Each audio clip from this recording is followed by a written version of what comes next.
A pleasant morning, everyone. A pleasant morning, Sir Redactor. Before we start, I am Jason A. Palting from SBIT1E. I will present the lesson 4, week fundamentals of programming. So let's start. Introduction in Java. Java was created in 1991 by James Gosling, Mike Sheridan, Patrick Norton of Sun Microsystems. First, it was called Grinto, and the file's extension was .gt. After that, it was called Oak and was developed as part of the Grinty project. Its name was changed to Java because there was already a language called Oak. Later, it was renamed Oak, still part of the Green Project, but when they found out that there was another programming language with the same name, they decided to change its name again. Why Java programming named Java?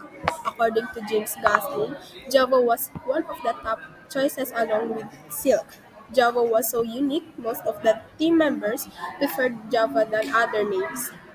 Java is an island of Indonesia where the first coffee was produced called Java Coffee. In 1995, Time magazine called Java one of the 10 best products of 1995. JDK 1.0 released in January 23, 1996. Java features.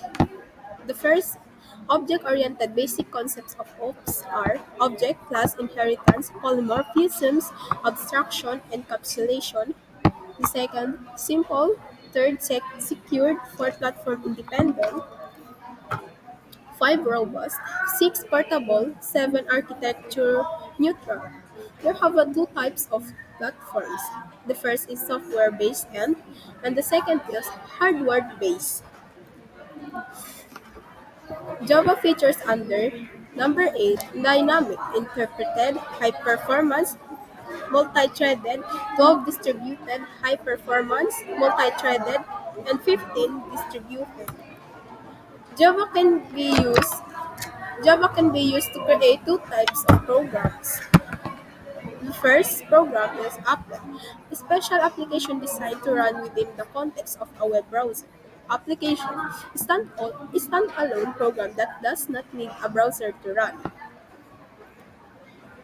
In other words, an applet is like a small application attached to a website, while an application is a full program that you can use without a website.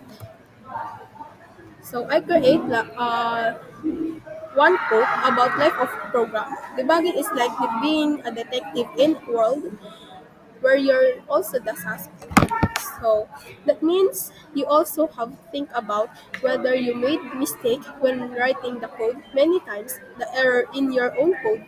So you also need to be careful when testing yourself. And that's all to my friends.